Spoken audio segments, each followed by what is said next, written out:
नहमदुहु व नुसल्ली व नुसल्लिमु अला रसूलिहिल करीम अम्मा बाद फ़अऊज़ु बिल्लाहि मिनश शैतानिर रजीम बिस्मिल्लाहिर रहमानिर रहीम। मेरे मुअज़्ज़ज़ सामाईन अकराम, अस्सलामु अलैकुम व रहमतुल्लाहि व बरकातुहू। मैं अपने रब्बे कायनात से ये दुआ करती हूँ कि मेरे जितने भी सुनने वाले हैं, रब्बे कायनात सबको सेहतमंद, तंदुरुस्त और लंबी ज़िंदगियाँ अता फ़रमाए। हम सब की हर मुश्किलों, परेशानियों, तंगदस्तियों में मेरा रब्बे कायनात हमारी मदद अता फरमाए। हमें ज़हनी, रूहानी, जिस्मानी अज़ियत और तकलीफ़ों, बीमारियों से निजात अता फरमाए। हमें ज़हनी और रूहानी सुकून अता फरमाए। हमें बीमार दुनिया से बचाकर बीमार मदीना बनाए। और जो हम सब के हक़ों में बेहतर है, मेरा रब्बे कायनात हमारे लिए वो अता फरमाए। और जो हमारे हक़ों में बेहतर नहीं, उसका ख्याल भी हम सब के दिलों से निकाल दे और हम सबको अपनी रज़ा पर राज़ी रहने वाला बना दे। आमीन सुमा आमीन। माशाल्लाह से आज रमज़ानुल मुबारक की 24 तारीख और आखिरी जुमेरात है। आज की तीसरी ताक रात भी है। इस दिन जो भी अल्लाह समद को 11 बार पढ़ ले, अपनी मर्ज़ी का नसीब रब्बे कायनात से लिखवा सकता है। ये बहुत ही पावरफुल वजीफ़ा है।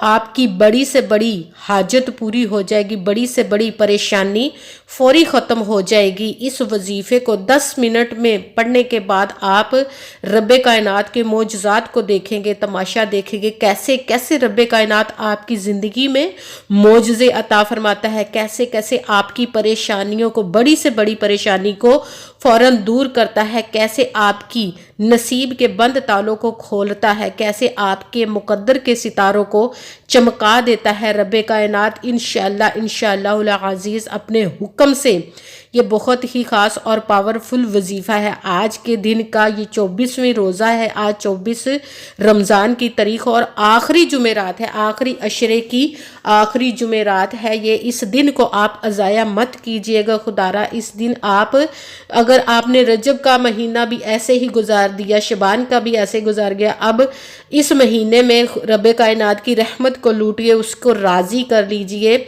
इस वजीफ़े को मत छोड़िएगा। इस वजीफ़े को आज किसी भी वक्त, किसी भी जगह पर बैठ के कर सकते हैं। जैसे ही आपको वीडियो मिले फ़ौरन पढ़ लीजिएगा, या उस वक्त ना टाइम मिले तो जिस वक्त भी आपको आज के दिन टाइम मिले तो फ़ौरन इस वजीफ़े को लाजमन पढ़ लीजिएगा। ये बहुत ही ख़ास और पावरफुल वजीफ़ा है। इसको आप अपनी ज़िंदगी के किसी भी मकसद के लिए पढ़ सकते हैं। आपका घर नहीं, अपना घर ख़रीदने के लिए पढ़ सकते हैं। आपके घर में मुफलसी, गरीबी, फाके हैं, उसके लिए पढ़ सकते हैं। आपकी औलाद नाफरमान है, उसके लिए पढ़ सकते हैं। आपके घर में लड़ाई झगड़े परेशानियां रहती हैं, उसके लिए पढ़ सकते हैं। आपके कारोबार में बरकत नहीं है, आप उसके लिए पढ़ सकते हैं। आपकी अच्छी जॉब के लिए पढ़ सकते हैं। आपकी औलाद की शादी नहीं हो रही या आपकी शादी नहीं हो रही, उसके लिए पढ़ सकते हैं। आपके घर में कोई बीमार है या आप खुद बीमार है, उसके लिए पढ़ सकते हैं। मतलब ये ज़िंदगी के कितने भी मसले, कितनी भी हाजतें, मुश्किलें, परेशानियां हैं, सबके लिए आप इस वजीफ़े को पढ़ सकते हैं। मगर जब पढ़ने लगे तो यकीन कामिल रख के पढ़िएगा। कहते हैं कि यकीन कामिल होता है, पीर कामिल नहीं होता। और अच्छी नीयत रख के कीजिएगा कि रब्बे कायनात कुरान पाक में इरशाद फरमाता है कि इन्नमल अमालु बिन्नियात, कि जो अमलों का दारोमदार होता है वो नीयतों पर होता है। अगर हमारी नीयत अच्छी है तो हमारा अमल भी अच्छा होता है, और अगर हमारी नीयत ही अच्छी नहीं तो हमारा अमल भी अच्छा नहीं होता, उसका हमें फल, उसका अजर अच्छा नहीं मिलता। इसलिए आपने सिर्फ मेहनत करनी है, बाकी सब काम उस ज़ाते पाक पर छोड़ दीजिएगा कि उसके दस्ते कुदरत से कोई चीज़ बाहर नहीं, उसके कुन कहने की देर है और फायाकून हो जाता है। ये कुन फायाकून का भी वजीफा है। उसके कुन की देर होती है, उसके खजानों में किसी चीज़ की कमी नहीं, उसके कुन की देर होती है और फायाकून हो जाते हैं। आपकी मुश्किल कोई मुश्किल नहीं उसके आगे, सिर्फ उसके कुन की देर है। उसे राज़ी करिए, राज़ी हो जाएगा, वो खुद कह देगा कुन इंसान के लिए, तो आपकी तमाम मुश्किलें, परेशानियां दूर हो जाएंगी। और नमाज की पाबंदी आपने लाजमन रखनी है। अगर वीडियो अच्छी लगे तो इसको लाइक ज़रूर कीजिएगा और आगे भी शेयर कर दीजिएगा, ताकि किसी दूसरे को हमारी वजह से फ़ायदा पहुंचे, तो हमारे लिए सदका जारिया बन जाए। और जो नए हैं इस चैनल पर, इस चैनल को सब्सक्राइब कर ले और बेल आइकन को भी दबा लें, ताकि मेरी अगली आने वाली वीडियो आप तक पहुंच सके। और वजीफ़ा करने से पहले कमेंट्स में अपना नाम और जहां आप रहते हैं उस जगह का नाम ज़रूर लिखिएगा, ताकि मैं भी آپ لوگوں کے لیے دعا کر سکوں اور پھر وظیفے کی بھی آپ لوگوں کو اجازت مل جائے گی۔ اور اگر کوئی مجھ سے کسی مسئلے کے بارے میں استخارہ کروانا چاہتے ہوں یا کسی کام کا حساب لگوانا چاہتے ہوں یا کسی کام کے لیے وظیفے کا پوچھنا چاہتے ہوں یا محفل پاک کے لیے بلوانا چاہتے ہیں یا قرآن پاک آن لائن پڑھنا چاہتے ہوں تو واٹس ایپ کا نمبر ویڈیو پر چل رہا ہے، آپ لوگ مجھ سے بھی رابطہ کر سکتے ہیں۔ اگر میرے بھائی یا بزرگ مجھ سے رابطہ کرنا چاہتے ہیں تو واٹس ایپ پر وائس میسج کر کے مجھے اپنا مسئلہ بتا سکتے ہیں۔ اگر بہنیں یا مائیں مجھ سے رابطہ کرنا چاہتی ہیں تو واٹس ایپ پر وائس کال کر کے اپنی بات کر سکتی ہیں، اپنا مسئلہ مجھے بتا سکتی ہیں۔ آپ نے پوری ویڈیو کو سن کے سمجھ کے پھر وظیفے کو کرنا ہے، ایسا نہ ہو کہ آپ ویڈیو کو سکپ کر کے چھوڑ کے سنیں اور پھر کوئی بات رہ جائے اور پھر وظیفہ آپ کریں تو آپ سے کسی عمل میں کم یا زیادہ ہو جائے تو وہ وظیفہ ٹھیک نہیں ہوگا۔ نہ تو آپ نے اپنی طرف سے کم کسی وظیفے میں کرنا، نہ ہی زیادہ بڑھا کر پڑھنا ہے۔ اگر کم یا زیادہ کر دیتے ہیں تو بھی وہ ہمارا وظیفہ ٹھیک نہیں ہوتا۔ اسی لیے جس تعداد اور جس ترتیب کے ساتھ میں آپ لوگوں کو وظیفہ بتاؤں اسی تعداد اور اسی ترتیب کے ساتھ آپ نے اس وظیفے کو پڑھنا ہے۔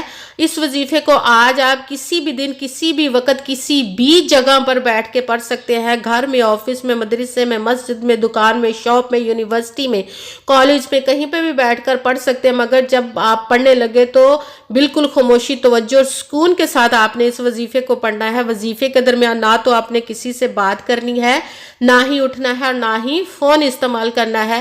بالکل خاموشی، توجہ اور سکون کے ساتھ وظیفے کو کرنا۔ وظیفہ مکمل کرنے کے بعد ہی آپ نے کسی سے بات کرنی ہے یا اٹھنا یا فون کرنا ہے، فون استعمال کرنا ہے۔ اس وظیفے کو آج کے دن آپ کسی بھی وقت پڑھ سکتے ہیں، کسی نماز کے ساتھ پڑھنا چاہے تو بھی پڑھ سکتے ہیں، اگر نماز کے علاوہ پورے دن میں کسی بھی وقت پڑھنا چاہے تو بھی آپ اس وظیفے کو پڑھ سکتے ہیں۔ سب سے پہلے آپ نے باوضو ہو کر ایک جگہ پر بیٹھ جانا ہے۔ جب آپ ایک جگہ پر باوضو ہو کر بیٹھ گئے تو آپ نے اپنے جتنے بھی زندگی کی مشکلیں، پریشانیاں، سب کو آپ نے اپنے ذہن میں رکھ لینا ہے اور ان کا ارادہ کر لینا ہے۔ پھر سب سے پہلے ایک مرتبہ آپ نے درود پاک پڑھنا، کوئی سا بھی درود پاک پڑھ سکتے ہیں، مگر بہتر ہے جو درود ابراہیمی نماز میں پڑھا جاتا ہے وہ والا درود پاک ایک مرتبہ پڑھ کے اپنے وظیفے کو شروع کر لیں۔ سب سے پہلے نمبر پر جو وظیفہ پڑھنا ہے وہ ہے کن فیکون، اس کو پڑھنا ہے آپ نے۔ جب آپ کن فیکون پڑھیں گے تو رب کائنات اپنے عرش پر بیٹھ کر خوش ہوگا اور پھر اپنے فرشتوں کو بلا کر کہے گا کہ جاؤ دنیا میں جو میرا بندہ یہ میرا وظیفہ پڑھ رہا ہے اس کی بات کو سنو اور اس کی پریشانی کو دور کر کے آؤ میرے حکم سے۔ تو آپ نے کن فیکون کا وظیفہ پہلے نمبر پر پڑھنا ہے، کن فیکون، کن فیکون، کن فیکون، کن فیکون۔ اس کو آپ نے 11 مرتبہ 11 ٹائم پڑھنا ہے۔ دوسرے نمبر پر وظیفہ آپ نے اللہ الصمد، اللہ الصمد، اللہ الصمد، اللہ الصمد، اس کو آپ نے 11 مرتبہ 11 ٹائم پڑھنا ہے۔ اب کے 2 وظیفے مکمل ہو گئے، اب تیسرے نمبر پر جو وظیفہ پڑھنا وہ ہے حسبنا اللہ ونعم الوکیل، حسبنا اللہ ونعم الوکیل، حسبنا اللہ ونعم الوکیل۔ اس کو آپ نے 7 مرتبہ 7 ٹائم پڑھنا ہے۔ سب سے پہلے آپ نے 1 مرتبہ درود پاک پڑھا، اس کے ساتھ ہی پہلے نمبر والا وظیفہ کن فیکون، اس کو آپ نے 11 مرتبہ 11 ٹائم پڑھا، اس کے ساتھ ہی دوسرے نمبر والا وظیفہ اللہ الصمد، اس کو آپ نے 11 مرتبہ 11 ٹائم پڑھا، اس کے ساتھ ہی تیسرے نمبر والا وظیفہ حسبنا اللہ ونعم الوکیل، اس کو آپ نے 7 مرتبہ 7 ٹائم پڑھنا ہے۔ جب حسبنا اللہ ونعم الوکیل آپ نے 7 ٹائم 7 مرتبہ پڑھ لیا تو وہی درود پاک پڑھنا ہے جو درود پاک آپ نے وظیفہ شروع کرنے سے پہلے پڑھا تھا۔ جب آپ نے درود پاک پڑھ لیا تو آپ کا وظیفہ اب مکمل ہو گیا۔ اب دونوں ہاتھوں کو رب کائنات کی بارگاہ اقدس میں بلند کر لینا ہے۔ سب سے پہلے اپنے گناہوں کی بخشش کی خوب دعا کرنی ہے، اس کے بعد آپ نے جس مقصد جس حاجت کے لیے اس وظیفے کو کیا اس کی دعا کیجئے گا، اور دعاؤں میں مجھے بھی یاد رکھیے گا، میرے لیے بھی دعا کیجئے گا۔ جزاک اللہ خیرہ۔ جس مقصد جس حاجت کے لیے آپ نے اس وظیفے کو کیا، رب کائنات اپنے پیارے محبوب کے صدقے، اس پیارے پیارے ماہ مبارک کے صدقے، اس آخری عشرے کے صدقے، اس عشرے میں جو طاق راتیں ہیں 5، ان 5 طاق راتوں کے صدقے اور آج کی آخری جمعرات کے صدقے آپ کی تمام نیک اور جائز حاجات کو رب کائنات اپنی پاک بلند بارگاہ میں قبول و منظور عطا فرمائے، آمین ثم آمین۔ السلام علیکم ورحمۃ اللہ وبرکاتہ۔